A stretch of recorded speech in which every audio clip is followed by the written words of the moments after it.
Hello everyone, I am Ayush Srivastava. आज हम लोग वाटर रिसोर्सेज ज्योग्राफी का क्लास 10th थर्ड चैप्टर आज हम लोग कंप्लीट करने जा रहे हैं। Third chapter blue wave YouTube channel के अल्फा सीरीज में आज हम लोग कंप्लीट करेंगे वाटर रिसोर्सेज। भाई पानी सबके लिए ज़रूरी होता है, जितने भी लिविंग बीइंग हैं सबके लिए पानी ज़रूरी। क्या कोई ऐसा है जो बिना पानी के रह सकता? नहीं रह सकता। तो मतलब पानी सबके लिए ज़रूरी। क्या होता है वाटर? वाटर रिसोर्सेज हम लोग को इस चैप्टर में बहुत कुछ समझने को मिलेगा कि जैसे जहाँ पे पानी है, जहाँ पे पानी नहीं है, वहाँ पे लोग किस तरीके से अपने पानी की ज़रूरतों को कंप्लीट करते हैं। वाटर मैनेजमेंट लोगों ने किस तरीके से कंप्लीट किया हुआ है, आज हम ये भी सीखने वाले हैं। इस चैप्टर में जो सीबीएसई के कुछ जो पीवाईक्यू होंगे वो भी हम इसको सॉल्व करेंगे। तो स्टार्ट करते हैं water resources class chapter number 3 class 10th का ज्योग्राफी का चैप्टर वाटर रिसोर्सेज। बात करते हैं वाटर रिसोर्सेज की। रिसोर्सेज वाटर एक टाइप का रिसोर्सेज है। कौन सा रिसोर्सेज होगा? तो वाटर जो है वो रिन्यूएबल टाइप का रिसोर्सेज होता है। रिन्यूएबल रिसोर्सेज का मतलब यहाँ पर क्या होगा? एक ऐसा रिसोर्सेज जिसको हम बार बार हम वापस से ऑब्टेन कर सकते हैं, यूज कर सकते हैं। वाटर एक ऐसा रिसोर्सेज जिसको मल्टीपल टाइम यूज करेंगे। हमारे अर्थ के सरफेस पे रेनफॉल से वाटर आया, फिर वाटर इवापोरेट हो गया, वापस से फिर रेनफॉल हुआ। तो ये साइकिल चलते रहा, एक साइकिल चलते रहता है। बार बार वो साइकिल जब हमें रिपीट होकर साइकिल देखने को मिल जाता है तो हम बोलते हैं इस टाइप ऑफ रिसोर्सेज को रिन्यूएबल रिसोर्सेज। वाटर एक टाइप का रिन्यूएबल रिसोर्सेज होता है। इसके बाद से हम लोगों को यहाँ पर यह देखने को मिलता है कि हमारे पास जो वाटर अवेलेबल है, अगर आप देखेंगे एक इमेज में हमको यहाँ पर देखने को मिलता है वाटर जो भी अवेलेबल है हमारे अर्थ पर, वो देखने को मिलता है कि 71% हमारे अर्थ पर वाटर अवेलेबल है और 29% ही क्या है, तो हमारे 29% हमारे लैंड पर सिर्फ और सिर्फ कॉन्टिनेंटल वाले पार्ट हैं। मैंने बोला 29% सिर्फ कॉन्टिनेंट है, बाकी का 71% हमारे अर्थ पर वाटर अवेलेबल है। जब हम ऊपर से मून से जब कभी हम अपने अर्थ को देखते हैं तो हमको अर्थ कैसा दिखाई देता है? ब्लू प्लेनेट दिखाई देता है। आप कमेंट में ज़रूर बताएंगे कि ब्लू प्लेनेट अर्थ को क्यों बोलते हैं, क्या रीज़न होता है अर्थ को ब्लू प्लेनेट बोलने के पीछे। ओके, तो बात कर रहे थे हम वाटर रिसोर्सेज की, जहाँ पे मैंने आपको बताया कि वाटर हम लोगों को देखने को मिलता है हमारे अर्थ पर ज़्यादा नंबर में 71% वाटर है। और 71% वाटर यहाँ पर भी हमें क्या प्रॉब्लम देखने को मिलता है? हमें यहाँ पर यह प्रॉब्लम देखने को मिलता है कि जो 97.5% इस वाटर का टोटल, अगर यह 100% वाटर है, इस 100% वाटर में से 97.5% जो वाटर है वो सॉल्ट वाटर है, जो ओशियन के अंदर में अवेलेबल है, जिसका हम यूज नहीं कर सकते। लो भैया, ये भी प्रॉब्लम। अगर प्रॉब्लम है तो प्रॉब्लम है, फिर हम देखते हैं कि बाकी का जो वाटर है 97.5% हो गया, तो 2.5% जो वाटर है वो वाटर कैसा है? वो जो वाटर है वो फ्रेश वाटर है। अब इस फ्रेश वाटर में भी कई ऐसे जैसे 1% के आसपास का जो पार्ट होता है वो देखने को मिलता है कि जो ग्लेशियर के फॉर्म में है, जिसको अभी हम यूज नहीं कर सकते। तो कहने का आपको यहाँ पे मतलब यह है कि अगर हम वाटर रिसोर्सेज की बात कर रहे हैं, वाटर रिसोर्सेज में वाटर हमारे पास में अवेलेबल है बहुत ज़्यादा नंबर में, 71% पूरे अर्थ पर वाटर अवेलेबल है। और अगर वाटर अवेलेबल है लेकिन उसमें से 97.5% यह है प्रॉब्लम, सलाइन वाटर है, सॉल्ट वाले वाटर हैं, और सॉल्ट वाले वाटर हम यूज नहीं कर सकते, एग्रीकल्चर में भी यूज नहीं हो सकता। तो ज़रूरी है कि हम फ्रेश वाटर को यूज़ करें, और फ्रेश वाटर बहुत ही कम नंबर में है। कितने परसेंटेज? टोटल 2.5% वाटर अवेलेबल है। अगर वाटर 2.5% अवेलेबल है फ्रेश वाटर, जिसमें से 1% के आसपास का जो पार्ट है वो ग्लेशियर वाला पार्ट है। अगर ग्लेशियर वाला पार्ट है तो फिर हम उसको भी यूज नहीं कर सकते। मतलब कि लगभग 1.5% जो हमारे पास अर्थ पे जितने वाटर हैं उस टोटल वाटर को हम यूज करते हैं, वही वाटर को हम बोलते हैं फ्रेश वाटर। फ्रेश वाटर के सोर्सेज क्या क्या होते हैं? हम बात कर रहे थे फ्रेश वाटर के सोर्सेज की। तो फ्रेश वाटर के सोर्सेज क्या होंगे? फर्स्ट आप याद रखिएगा, रेनफॉल। फर्स्ट क्या होता है? रेनफॉल। हमको जो फ्रेश वाटर मिलता है बारिश का पानी से मिलता है। सेकंड नंबर पे वही बारिश का पानी जो रिवर्स में, जो लेक्स में चले जाता है, झील और झरनों में, नदियों में जो पानी चला जाता है, वह भी पानी कैसा होगा? तो पानी फ्रेश होगा। और हम बात कर रहे थे ग्राउंड वाटर की। ग्राउंड वाटर कैसे? तो हमारा अर्थ के सरफेस पे पानी है, रिवर में या पॉन्ड में वाटर है, वो वाटर धीरे धीरे ज़मीन के नीचे जाने लगा और ज़मीन के अंदर जाकर के एकदम प्योरीफाई फॉर्म में हो गया, प्योर फॉर्म में कन्वर्ट हो गया। उसको क्या बोलेंगे? उसको बोलेंगे ग्राउंड वाटर। तो ग्राउंड वाटर हम लोगों को यहाँ पर यह देखने को मिलता है। मैंने आपको क्या क्या बताया अभी तक? मैंने आपको बताया वाटर एक टाइप का रिसोर्सेस है। कौन सा resources? Renewable resources. Renewable resources की हम बात कर रहे थे। फिर हम सेकंड नंबर पर डिस्ट्रीब्यूशन की बात की है। डिस्ट्रीब्यूशन में हम लोगों को यहाँ पर यह देखने को मिलता है कि 96.5% अप्रॉक्स 97%, ये करेक्ट नंबर है, 97% के आसपास में जो वाटर है वो सलाइन वाटर है। तो कुछ ही पार्ट है जो फ्रेश वाटर है। फ्रेश वाटर का हम लोग यूज करते हैं पानी नॉर्मल अपने कंजम्पशन के लिए। अब हम बात करते हैं कि हम देखें यहाँ पर कि 2.5% ही पानी हमारे पास में अवेलेबल है। अगर 2.5% वाटर हमारे पास में अगर अवेलेबल है, जो फ्रेश वाटर है जिसको हम यूज कर सकते हैं। अब यहाँ पे आप ऐसे समझिए कि पानी हमारे पास में जो फ्रेश वाटर है वो फ्रेश वाटर बहुत ही कम नंबर में है, और 2.5% या फिर 1.5% ही हम इसको यूज़ कर पा रहे हैं। अब अगर इतना ही वाटर है तो मतलब क्या होगा? वाटर की वजह से एक प्रॉब्लम होगा। उस प्रॉब्लम को क्या बोलेंगे? वाटर स्कैरसिटी बोलते हैं। वाटर स्कैरसिटी एक प्रॉब्लम है। पानी की जब कभी कमी हो जाती है उसको क्या बोलेंगे? बोलते हैं वाटर स्कैरसिटी। अब वाटर स्कैरसिटी के कारण क्या क्या होते हैं? भाई जाहिर सी बात है, जिस तरीके से लोग बढ़ रहे हैं, लोगों के नंबर बढ़ रहे हैं, अगर लोगों के नंबर बढ़ेंगे तो लोगों की डिमांड बढ़ती है, और अगर लोगों की नंबर बढ़े, लोगों की डिमांड बढ़ेगी तो देखने को मिलेगा कि हमको वाटर ज़्यादा से ज़्यादा हमको यूज़ करना पड़ेगा। तो कुछ ऐसे जगह पे पॉपुलेशन की डिमांड बढ़ी, और जब डिमांड बढ़ती है तो उनकी रिक्वायरमेंट को कंप्लीट करने के लिए ज़्यादा नंबर में वाटर का लोग यूज़ कर रहे हैं, और वाटर का ज़्यादा नंबर में यूज़ करने की वजह से पानी कम होते जा रहा है। अगर पानी कम हो जाएगा तो फिर आप कैसे रह पाएंगे? यहाँ पे यह भी प्रॉब्लम है। सेकंड कॉजेस की बात करते हैं, जहाँ पर जो लोग के पास वाटर अवेलेबल है, वहाँ पे भी वो लोग ओवर एक्सप्लॉयटेशन कर देते हैं। ओवर एक्सप्लॉयटेशन का मतलब क्या होगा? तो ओवर एक्सप्लॉयटेशन का मतलब यहाँ पर यह होता है कि बहुत ज़्यादा यूज़ करते हैं, जितनी ज़रूरत है उससे ज़्यादा लोग यूज़ करते हैं। आप खुद देखे होंगे अपने घरों में, अपने घर के आसपास में जो भी अर्बन एरिया वाला जहाँ पार्ट रहता है, पहले जो गांव का एरिया था, लोग क्या करते थे, एक कंटेनर में पानी लेकर के अपने जो ब्रश करना है, एक्टिविटी जो करने हैं उसको लोग करते थे। आज का देखने को मिलता है वॉश बेसिन ओपन रहेगा, और वॉश बेसिन ओपन रहता है, अर्बन एरिया में लोग हैं और डेली लाइफ की उनकी अलग अलग स्टाइल लाइफ स्टाइल होगी, और यहाँ पर देखने को मिलता है कि वो ओवर एक्सप्लॉयटेशन करते हैं। टैप उनका ओपन रह जाएगा, टैप ओपन रहता है और वहाँ से वाटर वेस्ट हो जाता है। इस तरीके से कभी कभी जो इरिगेशन वाला एरिया है, जहाँ पे खेती होता है, जहाँ खेती लोग करते हैं, वहाँ पर देखने को मिलता है लोग पानी का बहुत ज़्यादा मिसयूज़ कर देते हैं। जितनी पानी की ज़रूरत है ज़मीन को, जितनी खेती की ज़रूरत है पानी को, उससे ज़्यादा लोग वहाँ पे पानी का मिसयूज़ कर देते हैं। हम लोगों को यह पार्ट देखने को मिलता है, यह भी एक प्रॉब्लम है। अर्बन एरिया, अर्बनाइजेशन, बहुत सारे लोग सबसे पहले लोग गाँव वाले एरिया में रहते थे, आज लोग अर्बन एरिया में लोग रहते हैं। अगर अर्बन एरिया में लोग रहते हैं तो अर्बन एरिया में रहने की वजह से उनको अर्बन एरिया की डिमांड ज़्यादा होती है। अर्बन एरिया में कहीं पर अगर इंडस्ट्रीज लगे हुए हैं तो इंडस्ट्रीज़ की भी डिमांड होगी, और इस तरीके से हम यहाँ पे ये कह सकते हैं कि जो इंडस्ट्रीज़ की डिमांड है, अर्बन एरिया के लोगों की जो डिमांड है, उस डिमांड को कंप्लीट करने के लिए पानी जो है डेली के डेली कम होता जा रहा है। हमने क्या कंप्लीट किया? वाटर स्कैरसिटी के कॉजेस समझ रहे थे। लार्ज ग्रोइंग पॉपुलेशन बोल सकते हैं, इरिगेटेड एरिया में लोग ओवर एक्सप्लॉयटेशन कर रहे हैं। फिर थर्ड नंबर पे हम लोगों ने समझा अर्बनाइजेशन और इंडस्ट्रियलाइजेशन एक ऐसे फैक्टर हैं जिनकी वजह से हमको देखने को मिलता है कि लोगों के लिए वाटर की कमी होती जा रही है। नेक्स्ट हम बात कर रहे थे unequal access to water among different social group. जो अलग अलग सोसाइटी के जो लोग होते हैं, वो सोसाइटी के लोगों के पास में अनइक्वल तरीके से एक्सेस देखने को मिलता है। किसी के पास में बहुत ज़्यादा वाटर का रिक्वायरमेंट अवेलेबल होगा, कहीं पे बहुत कम अवेलेबल हो पाएगा। तो जहाँ पे हम लोगों को इस तरीके से अनइक्वल तरीके से एक्सेसिबिलिटी है वाटर की, तो वहाँ पे हम लोगों को इस तरीके के प्रॉब्लम देखने को मिलते हैं, वाटर की स्कैर्सिटी हो जाती है। इंडस्ट्रीज वाला पार्ट ऑलरेडी एक्सप्लेन है यहाँ पे, और ये भी पार्ट ऑलरेडी एक्सप्लेन है। तो हम लोग सारे पार्ट को कंप्लीट कर लिए।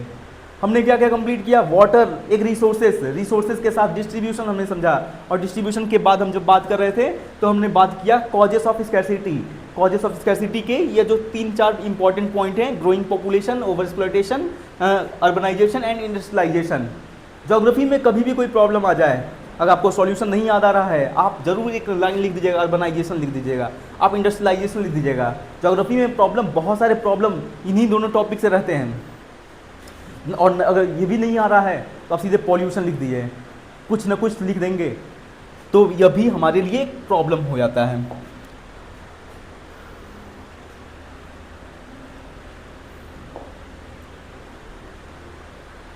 अब बात करते हैं नेक्स्ट जो टॉपिक है वाटर स्कैरसिटी। हमें समझ में आया कि पानी की कमी, अब पानी की कमी हो रही है, पानी की कहीं अगर कमी हो जाएगी तो कमी हो गई तो हम उसको कैसे सॉल्व कर सकते हैं, क्यों ज़रूरी है सॉल्व करना, यह भी पहले समझेंगे, बाद में हम समझेंगे कि क्यों सॉल्व, कैसे सॉल्व करते हैं। तो ज़रूरी क्यों है सॉल्व करना, सबसे पहले यह समझिए कि जैसे अगर पानी अगर गंदा मिलेगा कभी भी कहीं पे, अगर वाटर का इम्प्योर रहा, अगर वाटर कहीं अगर इम्प्योर रहेगा तो इसका मतलब क्या होगा कि लोगों को हेल्थ जैसे प्रॉब्लम क्रिएट हो जाएंगे, और हेल्थ जैसे अगर इशू क्रिएट हो गए तो फिर लोगों को जो लाइफ है, लोगों का लाइफ जल्दी कम होता जाएगा। तो फर्स्ट नंबर लोगों के हेल्थ को प्रिवेंट करने के लिए, सेकंड नंबर पे हम लोगों के को जो अपना जो डेली लाइफ की एक्टिविटी है और जो हमारा जो फूड है, फूड को भी सही तरीके से प्रिपेयर करने के लिए ज़रूरी होता है कि हमको साफ़ पानी मिले। तो फूड के प्रोटेक्शन करने के लिए, हमारी डेली लाइफ की एक्टिविटी को कंप्लीट करने के लिए, और मैंने आपको यहाँ पे बताया कि हेल्थ जैसे फैसिलिटीज़ या फिर हेल्थ, अपने हेल्थ को मेंटेन करने के लिए भी हम लोगों को ज़रूरी होता है कि हम वाटर का कंजम्पशन, वाटर का हम कंजर्वेशन करें, नॉट कंजम्पशन, कंजर्वेशन करें। थर्ड नंबर पे बात करते हैं to prevent degradation natural ecosystem of our water bodies. मतलब क्या होता है, देखिए जैसे अगर प्रिवेंट कर रहे हैं, सबसे पहले आप समझिए कहीं भी अगर हम वाटर को कंजर्व कर रहे हैं, अगर वाटर कंजर्व कर रहे हैं तो वाटर के कंजर्व करने की वजह से यहाँ पर क्या देखने को मिलेगा, जैसे अगर हम कहीं पे रिवर है, कहीं पे पॉन्ड है, या फिर अगर हमको ये सारे फैक्टर अगर देखने को मिलते हैं तो हम यहाँ पे पानी को बचा रहे हैं। पानी को बचाते हैं तो इस पानी में के अंदर में जो स्पीसीज़ हैं, जैसे फिश हो गई या फिर जैसे और भी एक्वेटिक स्पीसीज़ जो होते हैं, वो सब वहाँ पर सही तरीके से सर्वाइव कर पाएंगे। अगर स्पीसीज़ सर्वाइव करेंगे तो रिसोर्सेज बचेंगे, और रिसोर्सेज बचेंगे तो हम लोग बच पाएंगे। तो मतलब क्या, हमारा जो इकोसिस्टम है, वो इकोसिस्टम, वाटर बॉडीज़ के जो इकोसिस्टम है वो बचे रह जाएंगे। अगर हम वाटर का कंजर्वेशन करते हैं तो वाटर के जो स्पीसीज़ हैं, जैसे कि कोई प्लांट हो गया, जैसे कि कोई फिश हो गई, या फिर जो कोई एक्वेटिक स्पीसीज जो कुछ भी हो गए, जैसे टर्टल हो गया, ये सब कुछ भी, ये सब का कंजर्वेशन हो पाएगा। तो हमने समझा कि 3 ऐसे मेन रीजन हैं जिसकी वजह से हम लोग क्या करते हैं, हम लोग वाटर का कंजर्वेशन करते हैं। फर्स्ट नंबर पर हम लोग अपने हेल्थ को प्रिजर्व करने के, प्रिवेंट करने के लिए, फूड को प्रिवेंट करने के लिए, और थर्ड नंबर मैंने बोला कि जो हमारा इकोसिस्टम है, इकोसिस्टम को मेंटेन करने के लिए भी वाटर का कंजर्वेशन किया जाता है। हम बात करते हैं वाटर का कंजर्वेशन किया जाता है, कंजर्वेशन करना ज़रूरी है, हमने रीजन समझा। अब रीजन ज़रूरी है तो पहले से कैसे ऐसे होता था, एंशियंट टाइम में लोगों ने वाटर को कैसे कैसे कंजर्व कर लिया, हम ये समझते हैं। तो वाटर को जब कंजर्वेशन किया गया तो सबसे पहले देखने को मिलता है first century BC. First century BC की जब बात करते हैं तब वहाँ पे हमें क्या देखने को मिलता है, इलाहाबाद में सोफिस्टिकेटेड वाटर हार्वेस्टिंग सिस्टम को बनाया गया था। अब इलाहाबाद में सोफिस्टिकेटेड हार्वेस्टिंग सिस्टम कैसे बनाया गया था, तो रिवर के चैनल के थ्रू बनाया गया था।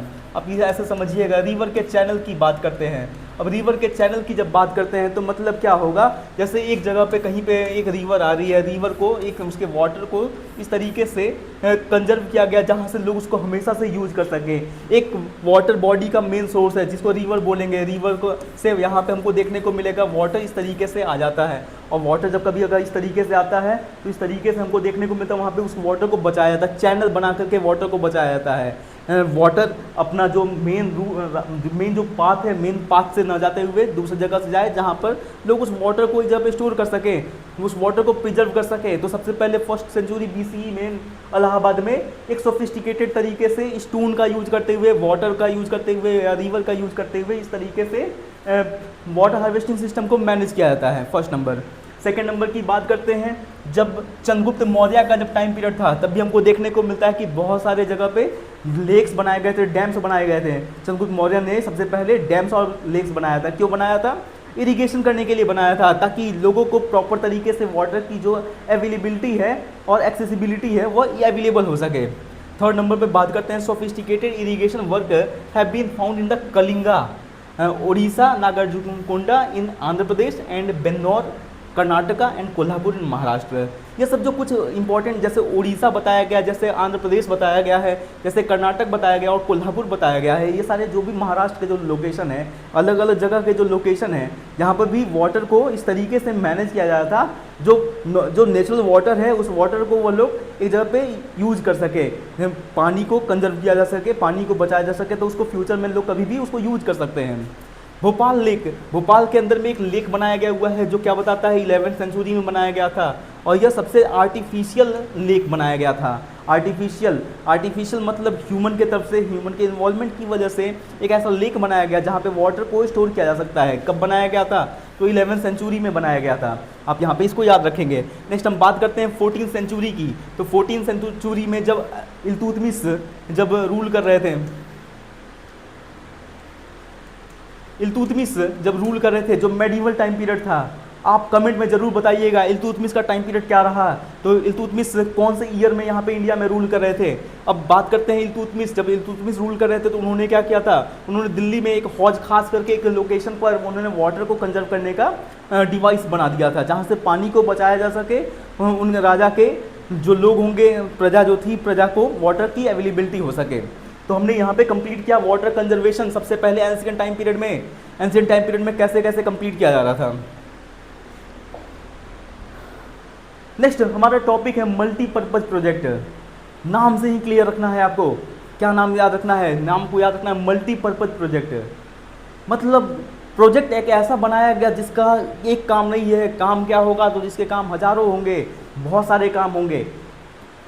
एक काम करने के लिए कभी भी ऐसे प्रोजेक्ट नहीं बनाए गए हैं। जैसे एक एग्जांपल समझिए, सबसे पहले बात करते हैं डैम की। डैम के यहाँ पे कुछ पिक्चर यहाँ पे अवेलेबल है, आप देखिए डैम है। अब जब डैम है तो डैम के एडवांटेज हमको क्या क्या देखने को मिलेंगे। मल्टीपर्पज प्रोजेक्ट कहने का क्या मतलब, मल्टीपर्पज प्रोजेक्ट कहने का मतलब यहाँ पर यही होगा कि एक काम करने के लिए हम इसको यूज नहीं कर रहे हैं, हम इसको बहुत सारे पर्पज़ के लिए यूज करेंगे। कैसे? डैम बनाकर। डैम का मतलब क्या, एक जगह पे वाटर को स्टोर करेंगे।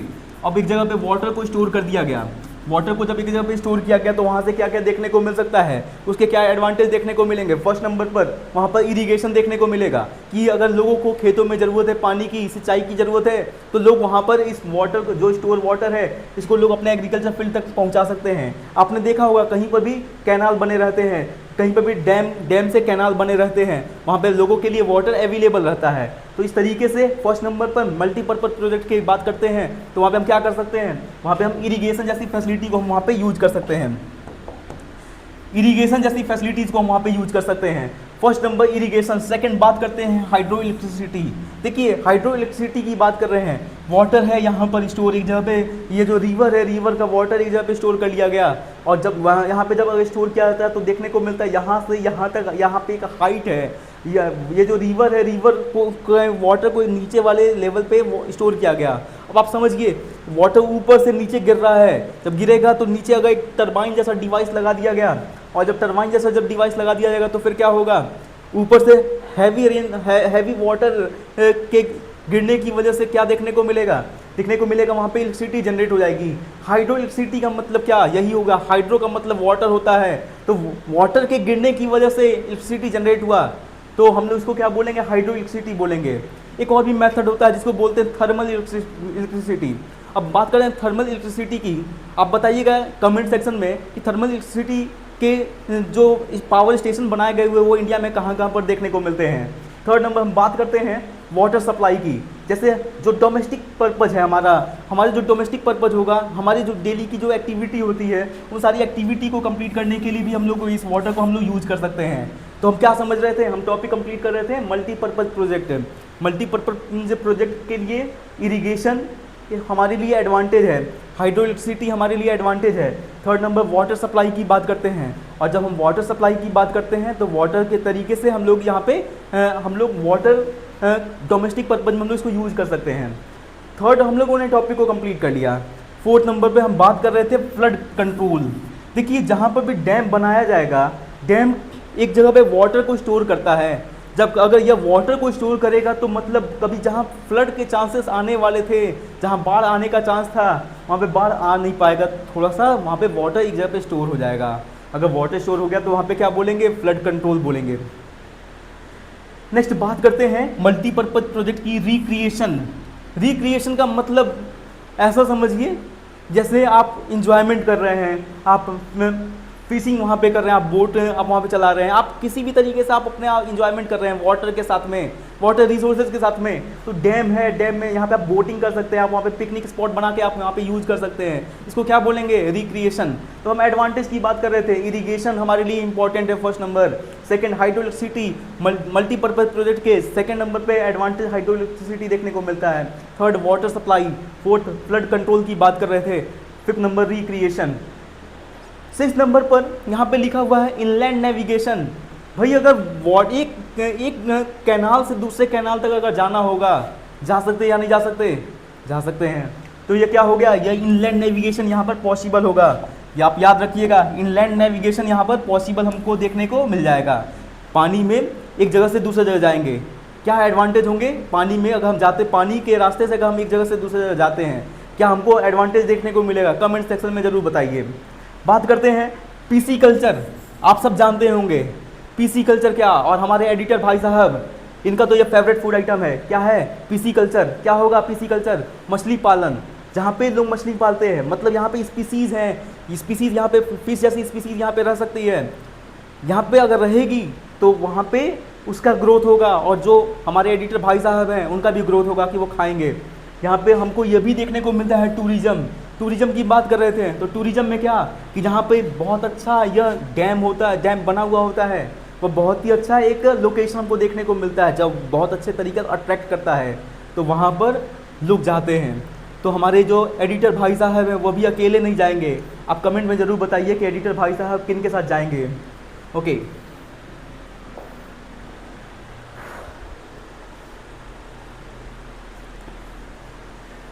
तो हमने बात किया यहाँ पर कि जहाँ मल्टीपर्पज प्रोजेक्ट है वहाँ पर एडवांटेज है। क्या भैया जहाँ पे प्रोजेक्ट लगाया जाएगा वहाँ सिर्फ एडवांटेज ही रहेगा? नहीं, वहाँ पे एडवांटेज के साथ साथ में वहाँ पे कुछ डिसएडवांटेज भी रहते हैं। क्या डिसएडवांटेज रहते हैं? कुछ तो मैं बताऊँगा, कुछ आप बताएंगे कमेंट सेक्शन में। तो देखिए डिसएडवांटेज क्या देखने को मिलता है। सबसे पहले हमें देखने को मिलता है कि जैसे जहाँ पर भी मैंने आपको बोला कि वह फ्लड को कंट्रोल करेगा, भाई फ्लड को डैम कंट्रोल करेगा, सही बात है। कब तक कंट्रोल करेगा? एक लिमिट तक तो ही कंट्रोल करेगा। जब लिमिट ख़त्म तो फ्लड क्या होगा? फ्लड प्रोन एरिया हो जाएगा। डैम की वजह से वो जो एरिया था वो एरिया एकदम डूब जाएगा। अगर एरिया डूब गया तो फिर क्या प्रॉब्लम? लोगों को वहाँ से डिस्प्लेस होना होगा। वहाँ पे जो लोगों का जो सर्वाइवल है, जो लोगों की इकोनॉमिक एक्टिविटी है, वह सब खत्म हो जाएगी। तो यह प्रॉब्लम है, आप यहाँ पे ये याद रखिएगा प्रॉब्लम। तो मैंने आपसे बोला कि डिसएडवांटेज वाले पार्ट कुछ मैं बताऊँगा, बाकी के आप बताएंगे कहाँ पर? कमेंट सेक्शन में। तो आप ज़रूर बताइएगा कि और भी हमें क्या क्या डिसएडवांटेज देखने को मिलते हैं मल्टीपर्पज़ प्रोजेक्ट के। यहाँ पे और भी टर्म है जो हमें समझना है, कुछ और मैं आपको एक्सप्लेन कर दे रहा हूँ, जैसे मैं इस वाले पार्ट को एक्सप्लेन करूँगा, बाकी आप बताएंगे कमेंट सेक्शन में। देखिए एक्सेसिव सेडिमेंट कैसे? यहाँ से यह रिवर है, अब रिवर कभी भी आती है तो रिवर क्या अपने साथ में अपने सेडिमेंट्स लेकर आती है या नहीं लेकर आती? सेडिमेंट्स का मतलब क्या? मिट्टी, सीमेंट और भी जो सारे जो इम्प्योरिटीज़ होते हैं वह सभी पार्टिकल तो रिवर के साथ में ही आते हैं या नहीं आते हैं? आते हैं। और जब आएंगे तो वो सब भी जहाँ डैम का जहाँ वाटर एक जगह पे स्टोर है, वहाँ पर भी वो सारे मिट्टी एक जगह पे स्टोर हो जाएंगे या नहीं स्टोर हो जाएंगे?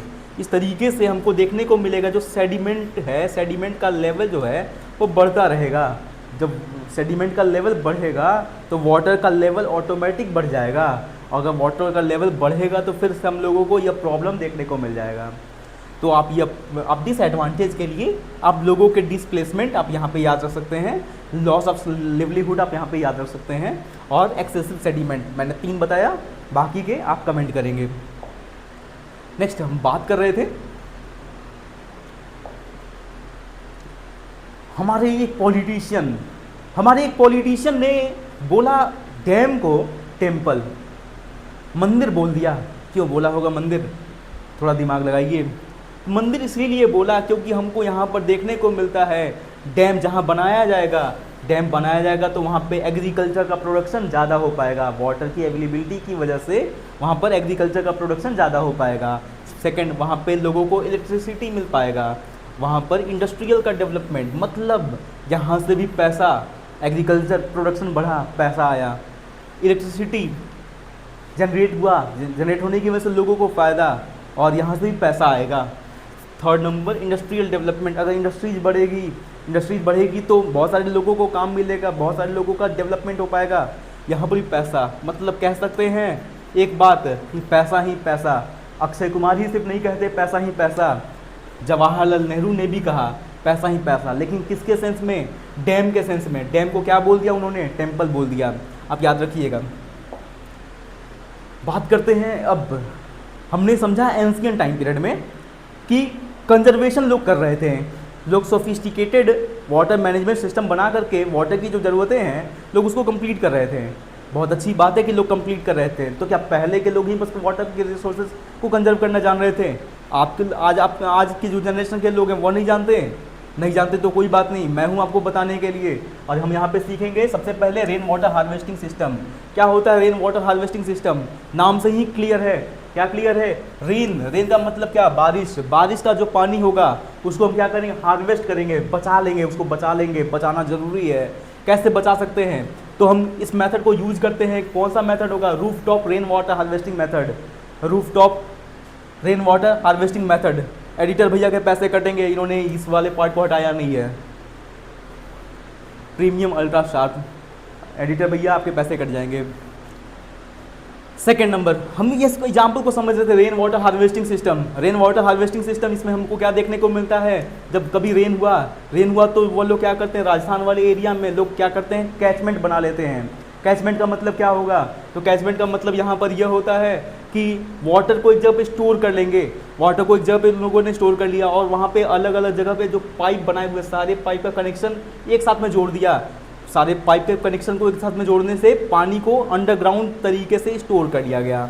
यह होता है रेन वाटर हार्वेस्टिंग। अब ये पानी ज़मीन के अंदर चला गया, एकदम प्योरेस्ट फॉर्म में रहेगा, आप उसको यूज कर सकते हैं। जब तक आप उसको चाहेंगे तब तक आप उसको यूज कर सकते हैं। तो इस तरीके से राजस्थान वाले एरिया में लोग क्या करते हैं? पानी को बचाते हैं।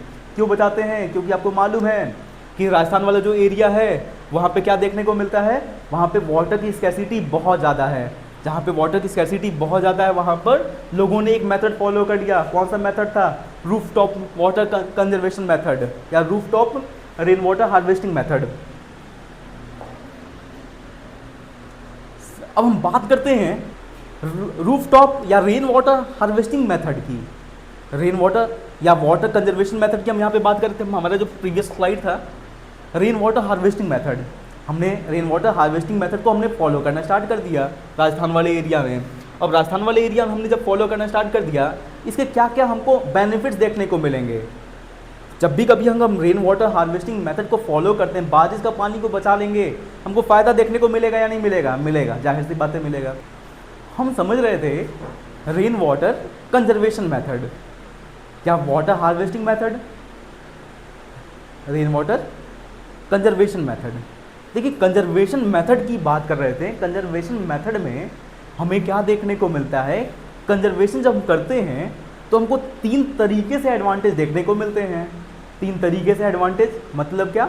एक तो हमको सोशल तरीके से एडवांटेज देखने को मिलेगा, एक हमको इकोनॉमिकल तरीके से एडवांटेज देखने को मिलेगा, थर्ड हम लोगों को इन्वायरमेंटल तरीके से इसके एडवांटेज देखने को मिलेंगे। सोशल एस्पेक्ट में सोसाइटी के लेवल पे क्या फ़ायदा होगा?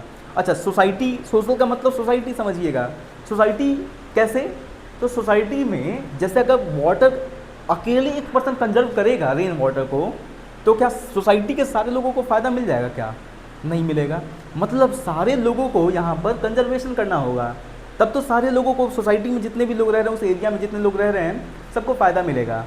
तो आप यहाँ पर कह सकते हैं कि जब हम सोशल एस्पेक्ट की बात करते हैं तो सोशल एस्पेक्ट में यह क्या करता है? यह कम्युनिटी पार्टिसिपेशन को यह इंक्रीज करता है।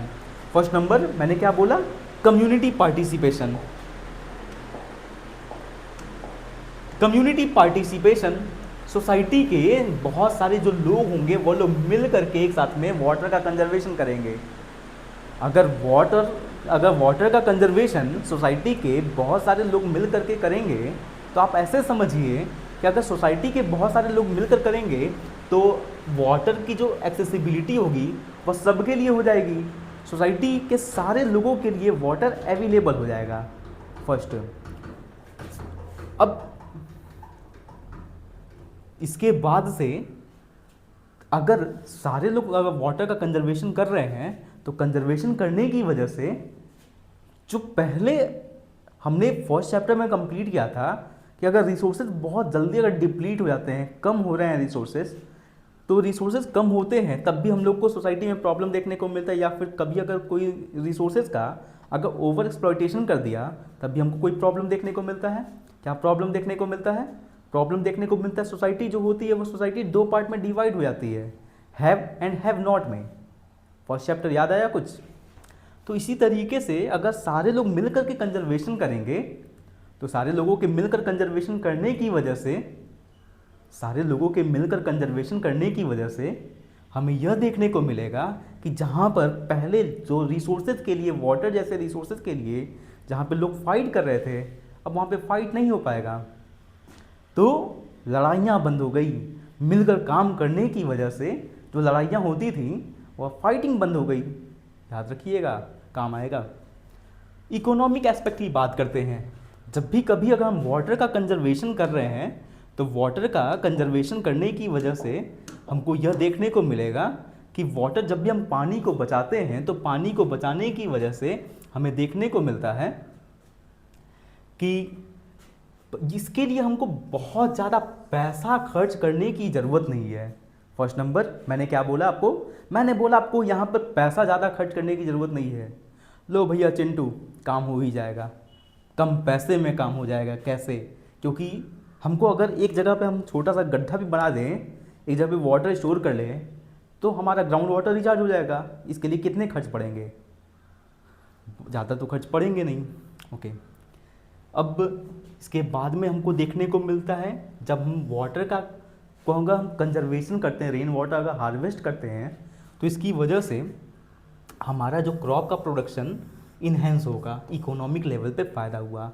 कम पैसे में हमारा जो फसल है, हमारा फसल की प्रोडक्टिविटी रेशियो को हम बढ़ा सकते हैं। यह भी बात आप यहाँ पे याद रखेंगे। बात कर रहे थे बहुत सारे लोगों को काम मिलेगा। एडिटर भैया पार्ट टाइम के लिए यहाँ पर जा सकते हैं। गड्ढा बनाने के लिए, छोटे छोटे पॉन्ड बनाने के लिए कुछ लोगों की ज़रूरत पड़ेगी, और जो हमारे एडिटर भाई साहब हैं ये जाने को तैयार हो गए। Okay bye.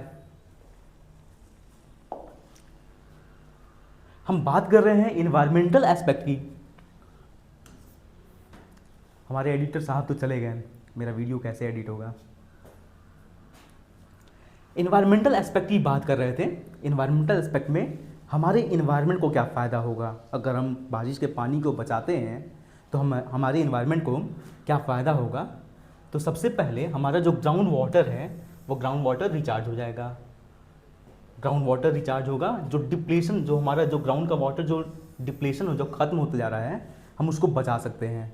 तो मैंने आपको यहाँ पर यह बोला कि इन्वायरमेंटल एस्पेक्ट में हम यहाँ पर यह समझ रहे थे कि हमारा जो वाटर है उस वाटर को हम बचा सकते हैं। वाटर को हम बचाएंगे तो बचाने की वजह से हमारा जो ग्राउंड का वाटर का जो लेवल है वह रिचार्ज होगा। फर्स्ट नंबर हमारा ग्राउंड का वाटर रिचार्ज होगा, और सेकंड नंबर पर जो डिप्लीशन हो रहा है, वाटर जो ख़त्म होते जा रहा है, नीचे का वाटर जो ख़त्म होते जा रहा है, उसको भी रोका जा सकता है। सेकंड नंबर पे हमको देखने को मिलेगा अगर हम वाटर का कंजर्वेशन करते हैं तो फ्लड और जो ड्रॉट जैसे कभी जो प्रॉब्लम आते हैं उस प्रॉब्लम से हम फेस कर सकते हैं, हम बच सकते हैं। सॉइल की जो मॉइस्चर्स होगी, अगर हम पानी को बचाते हैं, ग्राउंड वाटर तक पानी जाता है, तो जो सॉइल की जो मॉइस्चर्स होगी वह रिटेन हो पाएगी, सॉइल को फ़ायदा होगा। तो हम लोगों ने इन्वायरमेंट को बचाना स्टार्ट कर दिया। अगर हम बारिश के पानी को बचा रहे हैं तो हम इन्वायरमेंट को बचा रहे हैं, और अगर हम इन्वायरमेंट बचा रहे हैं तो हम अपने फ्यूचर को बचा रहे हैं कि प्रोडक्शन का लेवल बढ़ जाएगा, बहुत सारे लोगों को खाने मिल जाएंगे। Sustainable use of water resources, इसकी वजह से क्या होगा, जो लोग इनकरेज लोग करेंगे सस्टेनेबल, मतलब पानी को बचाना लोग सीखेंगे, लोग समझेंगे, लोगों के अंदर अवेयरनेस आएगा, लोग वाटर को वेस्ट नहीं करेंगे। और जो बायोडाइवर्सिटी है, जो लोकल इकोसिस्टम है वह सब मेंटेन हो जाएगा। तो हम लोग ने यहाँ पे इन्वायरमेंटल एस्पेक्ट भी कंप्लीट कर लिया। अब हम बात करते हैं कि हिली एरिया में लोग वाटर कंजर्वेशन मेथड कैसे कैसे कंप्लीट कर रहे हैं। तो सबसे पहले हमें यहाँ पे कंप्लीट करना है, बुल्स और कुल्स करके बोलते हैं। कहाँ पर देखने को मिलता है? जो हिमालय रीजन है, हिमालय का जो वेस्टर्न वाला पार्ट है, वहाँ पर हमको क्या देखने को मिलेगा? बुल्स और कुल्स देखने को मिलता है।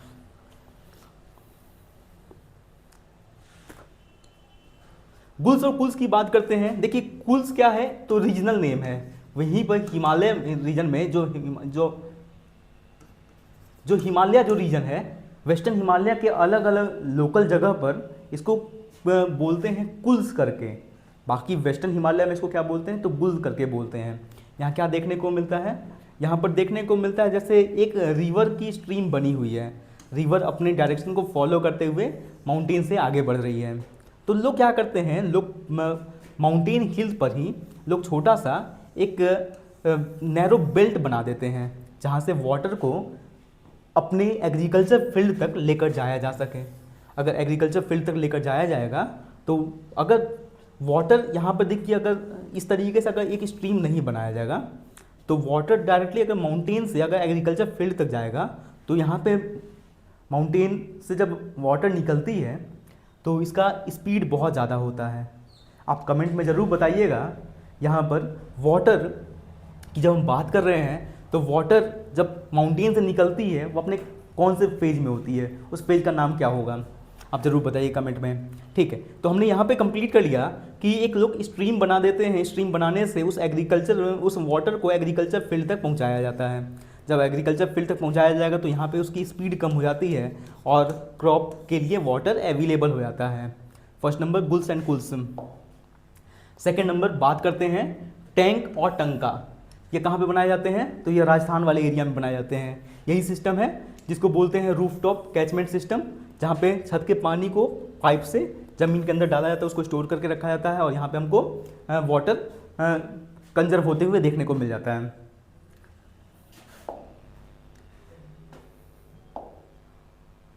थर्ड नंबर बात करते हैं bamboo drip irrigation. Meghalaya region में इसको प्रैक्टिस करते हैं। यहाँ पर भी वही सेम कॉन्सेप्ट, रिवर से यहाँ पे हमको देखने को मिला वाटर यहाँ पे अवेलेबल हो रहा है। लोग क्या करेंगे, लोग स्ट्रीम बना लेते हैं। स्ट्रीम बनाने से लोग यहाँ से वाटर को लोग लेकर जाएंगे। लोग वाटर को एग्रीकल्चर फील्ड तक लोग लेकर जाते हैं और एग्रीकल्चर फील्ड तक जब वाटर आया तो वहाँ पर ड्रिप के थ्रू स्लो ड्रिप में वहाँ पर वाटर अवेलेबल हो जाएगा। तो मतलब यहाँ पर बहुत ही हाई स्पीड के साथ वाटर अवेलेबल है। यहाँ से हाई स्पीड से जा रहा है और अलग अलग जब चैनल बना दिया गया वहाँ पे उसकी स्पीड कम होते ही गई और यहाँ पे होल बना दिया जाता है एग्रीकल्चर फील्ड पर, तो बूंद बूंद से अलग अलग क्रॉप को वाटर अवेलेबल हो जाता है। इस तरीके से हम यहाँ पे बोल सकते हैं बैम्बू ड्रिप इरिगेशन। बात करते हैं खादिन्स एंड जोहाद। यह दो कॉन्सेप्ट हैं। खादिन, एग्रीकल्चर फील्ड में खाद की ज़रूरत पड़ती है, खाद से खादिन को आप याद रखिएगा। जोहाद अलग कॉन्सेप्ट है, थोड़ा सा इससे अलग है। क्या देखने को मिलता है, कहीं भी एक हायर एल्टीट्यूड से स्लोप पर वाटर आया तो लोगों ने क्या कर दिया, एक जगह पे लोगों ने एक डैम को बना दिया। मिट्टी कहीं छोटा सा लोगों ने एक इम्बैंकमेंट या फिर हम डैम बोलेंगे, वहाँ पे उन लोगों ने डैम को बना दिया। अब क्या होगा, डैम की वजह से यहाँ से वाटर जो है वो इस तरीके से, ये मिट्टी का पार्ट है तो यहाँ से धीरे धीरे यहाँ से स्पीड कम होते हुए वाटर यहाँ तक आएगा। तो जो वाटर सीधे आता है कहाँ पे, एग्रीकल्चर फील्ड पे आ जाता है। तो खादिन्स एग्रीकल्चर फील्ड के लिए इसको यूज़ करते हैं जहाँ पे एग्रीकल्चर के लिए वाटर अवेलेबल हो जाता है। नेक्स्ट हम बात करते हैं जोहाद की। जोहाद में भी वाटर को एक जगह पे स्टोर करते हैं, जो क्या करता है, ग्राउंड वाटर को रिचार्ज करने में हेल्प कर देता है। इस तरीके से हायर एल्टीट्यूड से वाटर आया, वह ऊपर से नीचे आएगा, उसको एक जगह पे स्टोर करते हुए हम लोग उसको यहाँ पे यूज़ करना स्टार्ट कर देते हैं। क्या बोलेंगे, हम लोग बोलते हैं उसको, हम लोग यहाँ पर ग्राउंड वाटर रिचार्ज हो जाएगा। तो जोहाद राजस्थान में प्रैक्टिस करते हैं, खादिन्स भी राजस्थान में प्रैक्टिस करते हैं। Thank you. आज हम लोगों ने ये चैप्टर कंप्लीट कर लिया। इस चैप्टर के जो PYQ होंगे हम लोग उसको भी जल्दी कंप्लीट करेंगे।